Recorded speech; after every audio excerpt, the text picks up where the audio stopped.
Are you a teacher who's just tired? Tired of the constant struggle with classroom management?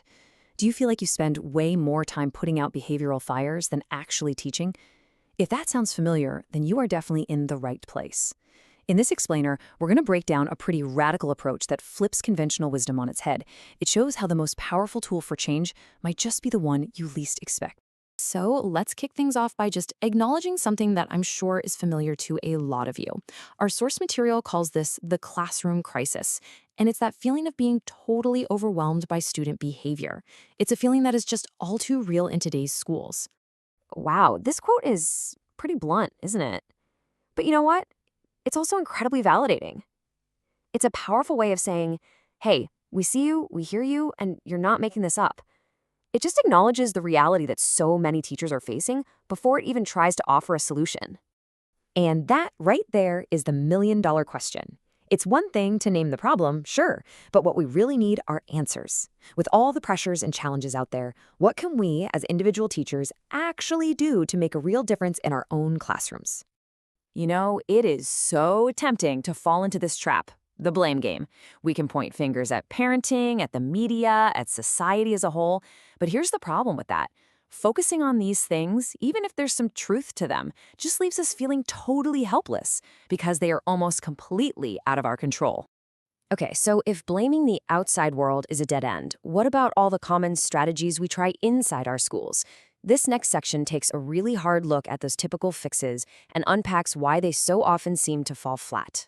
First up, let's talk about the strategies aimed right at the kid. We've all seen them, right? The sticker charts, the super complicated reward systems, the punishments. And yeah, some of these might have a place, but they often end up creating this what's in it for me kind of attitude, and they depend on things we just can't fully manage. Next, we have the strategies that focus on the home. And look, of course, we all want to build great relationships with parents. We want our students to make good choices outside of school. But let's be real, our direct influence over a child's home life and their friends is, well, it's incredibly limited. And finally, you've got the big picture school-wide fixes. You know, these are the grand plans that look amazing on paper, a brand new curriculum, a top-down policy, but in the real world, these things require a level of funding and buy-in from every single person on staff that is often just impossible to pull off.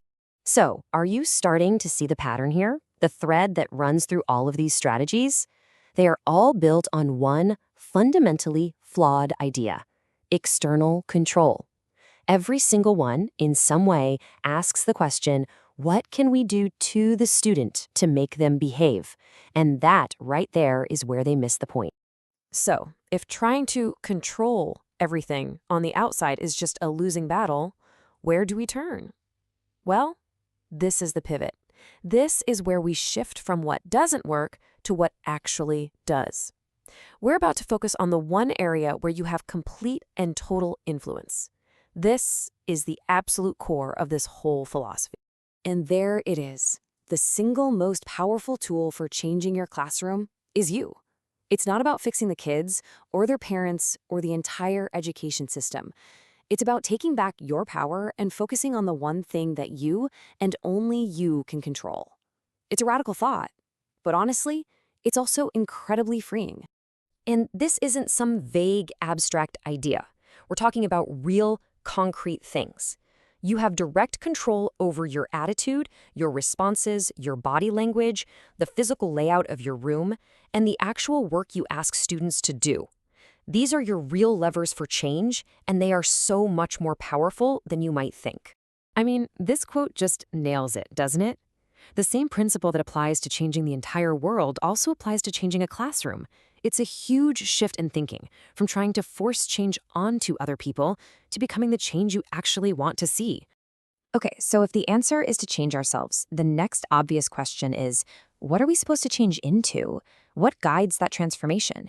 Well, this next section gets into the core philosophy that powers this whole approach: meeting students' deeper psychological needs. And here it is. This is the big idea. Misbehavior isn't really the problem. It's a symptom. It's a signal. It's a student's clumsy and, yeah, often frustrating attempt to get a fundamental need met. If we can proactively meet those needs, the motivation for them to act out, it often just vanishes. The source material uses this perfect metaphor to explain the difference. Traditional discipline is almost always reactive. It's like putting a band-aid on after the injury has already happened. This needs-focused approach is all about prevention. It's about creating a classroom environment where those injuries are way less likely to happen in the first place. So, what are these crucial psychological needs we've been talking about? Well, it all boils down to three simple but incredibly powerful concepts that are universal to every single one of us, whether you're a kid or an adult. Let's take a look. Here they are: empowerment, fun, and belonging. And listen, these are not just nice to haves. Our source argues that these are absolutely essential for a person to feel whole and valued. And here's the key: if these needs aren't being met in a positive, constructive way, students will find other, often disruptive ways to meet them. And this table, it just connects the dots so clearly. When a student's need for empowerment isn't met, they feel powerless. When their need for fun is ignored, they get bored. When their need for belonging isn't satisfied, they feel lost and lonely. And notice the one word that pops up every single time: frustration. And frustration is the fuel for misbehavior. So we know the what. Now, we need to meet these needs for empowerment, fun, and belonging. But the how isn't about some complicated new program or checklist. It actually starts with something much more basic. This final section brings it all together by focusing on the incredible power of your own attitude. This slide just perfectly contrasts two different realities. A teacher with a negative attitude, well, they often expect the worst and they get it. It's a self-fulfilling prophecy. The classroom feels tense and their reactions just make problems worse. But a teacher with a positive attitude, they're always looking for solutions, helping kids instead of finding fault. Your attitude literally creates the weather in your classroom. And all of this leads us to the ultimate question, right? The one that keeps so many good teachers up at night. How in the world do you earn the respect of students who seem determined to challenge you at every single turn? And here's the answer. It's so simple, so powerful, and so challenging. You want respect? You have to give it first, unconditionally. It's not a reward you give out for good behavior. It is the foundation you build good behavior on. You set the tone. You model what you want to see. You give them the respect you hope to get back. So we're going to end with this challenge to you.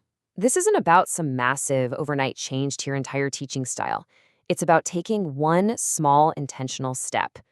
Thinking about everything we've talked about, what is one little thing you can do differently tomorrow to better meet your students' needs for empowerment, fun, or belonging? Because that one small change, that could be the start of something amazing.